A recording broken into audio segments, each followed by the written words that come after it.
ಯಾರು ಅನುದಾನ ಕೊಟ್ಟಿಲ್ಲ. ಇವತ್ತು ನಡೆದ ಸಭೆಯಲ್ಲಿ ಅನುದಾನ ಕ್ಯಾಬಿನೆಟ್ ಆದ್ಮೇಲೆ ನೋಡ್ಕೊ, ಕ್ಯಾಬಿನೆಟ್ ಆದ್ಮೇಲೆ ನೋಡಯ್ಯ.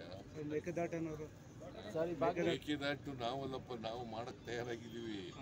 ಮೇಕೆದಾಟಿಗೆ ಕೇಂದ್ರ ಸರ್ಕಾರ ಒಪ್ಕೋಬೇಕು. ಅದು ಒಪ್ಕೊಂಡ್ರೆ ಮಾಡ್ತೀವಿ. ನಾಳೆ ಇವತ್ತು ಒಪ್ಕೊಂಡ್ರೆ ನಾಳೆನೇ ಮಾಡ್ತೀವಿ. ಏನು ಸರ್, ನೀವು 4 ಸಾರಿ ಹೋದ್ರೆ? ನಾನು ಅನೇಕ ಸಾರಿ ಭೇಟಿ ಮಾಡಿದ್ದೀನಿ, ಪ್ರೈಮ್ ಮಿನಿಸ್ಟರ್ ಭೇಟಿ ಮಾಡಿದ್ದೀನಿ, ಅಮಿತ್ ಶಾ ಭೇಟಿ ಮಾಡಿದ್ದೀನಿ, ಆದರೂ ಕೂಡ ಏನೂ ಆಗಿಲ್ಲ.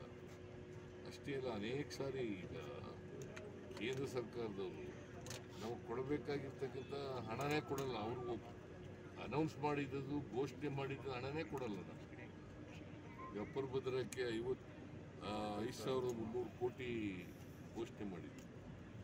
ಯಾವಾಗ ಅಂತಂದರೆ 2023-24 ಇವತ್ತು 40 ರೂಪಾಯಿ ಕೊಟ್ಟು ಘೋಷಣೆ ಮಾಡಿದ್ರು. ಬೊಮ್ಮಾಯಿ ಚೀಫ್ ಮಿನಿಸ್ಟರ್ ಇರುವಾಗ ನಿರ್ಮಲಾ ಸೀತಾರಾಮನ್ನೇ ಫೈನಾನ್ಸ್ ಮಿನಿಸ್ಟರ್ ಆಗಿ ಬಜೆಟ್ ಎಂಬುದು ಬಜೆಟ್ನಲ್ಲಿ ಹೇಳಿದ್ರು. Sir, is it act of political vendetta? It looks like that. Cabinet sir 10 lakh ಕೊಡ್ತಾ ಇದ್ದೀವಿ 3 ಜನಕ್ಕೆ. ಹಾಂ ಸರ್. ಈಗ ಆಂಧ್ರದಲ್ಲಿ, ತಮಿಳುನಾಡಿನಲ್ಲೂ ಆಂಧ್ರದಲ್ಲಿ ಅವರು ಇಲ್ಲಿಗೆ ಬಂದಿಲ್ಲ ಇದುವಾಗಿ, ಬಟ್ ಇಲ್ಲೇ ಸೆಟ್ಲ್ ಆಗಿದ್ದಾರೆ, ಇಲ್ಲಿ ಕೆಲಸದಲ್ಲಿ. ಸೊ ಅವ್ರಿಗೊಬ್ಬರಿಗೆ, ಭರತ್ ಭೂಷಣ್ಗೆ,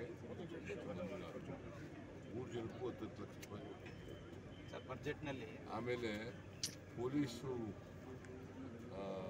ಗೌರವದಿಂದ ಅದನ್ನು ಮಾಡಬೇಕು ಅಂತ ಹೇಳಿದ್ರು, ಅಂತ್ಯಕ್ರಿಯೆ ಮಾಡಬೇಕು. ಸರ್, ಇಲ್ಲಿ ಫಾರಿನ್ ನ್ಯಾಷನಲ್ಸ್ ಓವರ್ ಸ್ಟೇ ಆಗಿರೋರ ಬಗ್ಗೆ ಏನಾದರೂ ವಿಜಿಲ್ ಇಟ್ಟಿದ್ದೀರಾ ಸರ್?